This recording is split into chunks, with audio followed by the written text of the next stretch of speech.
आजच्या शिक्षणातून क्रांती होताना दिसत नाही. शिक्षण जे आपणास जागृत करते, बरे वाईट, न्याय अन्याय, सत्य असत्य शिकवते. आज समाजामध्ये खूप मोठ्या प्रमाणामध्ये शोषण होत आहे. धार्मिक अंधविश्वास आहे. अनेक प्रकारचे कर्मकांड बिनदिक्कतपणे सुरू आहेत. खूप काही चुकीचं चाललं असताना देखील कुणीही बंडखोरी करताना दिसत नाही. त्या वाईट गोष्टींचा विरोध करताना दिसत नाही. शिक्षणातून जे घडवायस हवे ते घडताना दिसत नाही. अभ्यासक्रम हा केवळ परीक्षेमध्ये चांगले गुण मिळवण्यासाठी असतो, असाच सर्वांचा समज झालेला आहे. मग ते छत्रपती शिवाजी महाराज असो, भगतसिंग, राजगुरू, सुखदेवांचे बलिदान असो, की महाराणा प्रतापचा प्रताप असो, की डॉक्टर बाबासाहेब आंबेडकरांची विद्वत्ता असो, शोषिताच्या हितासाठी, त्यांना न्याय मिळवून देण्यासाठी ज्यांनी कोणी आत्तापर्यंत बंड केलेले आहे, मोठ्या हिमतीने आपले मते मांडली आहेत, अशी माणसे बोटावर मोजण्या इतकीच आहेत.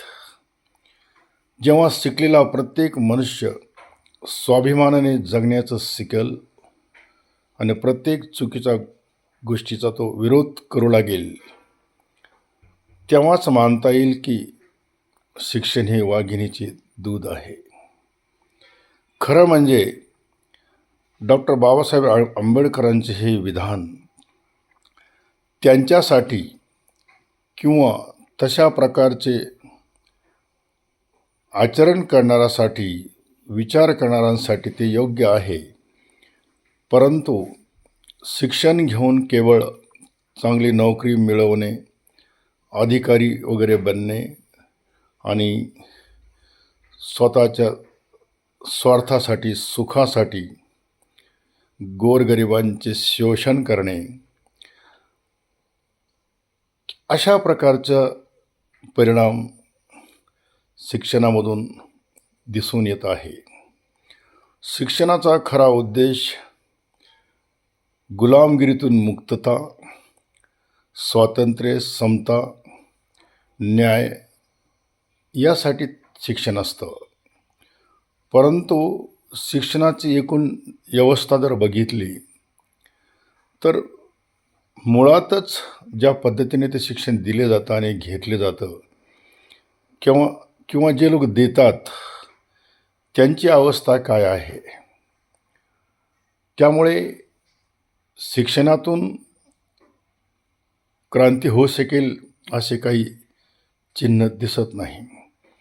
जो व्यक्ती जिथे असेल, ज्या क्षेत्रामध्ये असेल, त्या ठिकाणी किमान तिथला अन्याय तरी त्याने दूर करण्याचा प्रयत्न केला पाहिजे. आपण केवळ दुसऱ्याचे बलिदान, दुसऱ्याचा त्याग, दुसऱ्याचे बंड, की अमुकला इतके वर्षे यासाठी जेलमध्ये जावं लागलं, तमुकने देशासाठी प्राण दिला, अमुकने न्याय मिळवून देण्यासाठी हे केलं, ते केलं. ज्यांनी ते केलं त्यांनी ते केलेलं आहे आणि त्यांचेच गुणगान आपण गात बसणार का? आपण थोडेफार तरी बंड करायचं शिकलो पाहिजे. न्याय मिळवून देण्यासाठी, शोषणाच्या विरुद्ध, सत्यासाठी, न्यायासाठी थोडा तरी संघर्ष आपणही करायचं शिकलं पाहिजे. जिथे तिथे माना खाली घालून जगण्याची आपणास सवय झालेली आहे. पोटाची खळगी भरण्यासाठी स्वाभिमान गहाण ठेवण्याची आपली सवय झाली आहे आणि ती सवय आता इतकी झालेली आहे की कुणालाही त्याचे काही वाटेनासे झालेलं आहे. त्यामुळं शिक्षणातून क्रांती होण्याची आशा आता पूर्ण मावळलेली आहे. पूर्वीच्या काळी उपाशीपोटी अर्धपोटी गरिबीमध्ये देखील इतरांना न्याय मिळवून देण्याची धडपड करणारे अनेक माणसे होऊन गेलेली आहेत. आणि आज शिक्षणामधून शिक्षणामध्ये अभ्यासक्रमामध्ये या सर्व गोष्टी असतात, परंतु आपण त्या संपूर्ण अभ्यासक्रमाचा उपयोग केवळ मेरिटमध्ये येण्यासाठी, चांगली नोकरी मिळवण्यासाठी करतो आहोत. शिक्षणाचा पूर्णपणे उपयोग आता केवळ स्वतःच्या स्वार्थासाठी, स्वतःची तुंबडी भरण्यासाठी होत आहे. त्यामुळं शिक्षण हे किती पवित्र मानायचं आणि शिक्षण हे खरंच वाघिणीचं दूध आहे असं आपण आता मानू शकतो का, हा प्रश्न आता निर्माण झालेला आहे.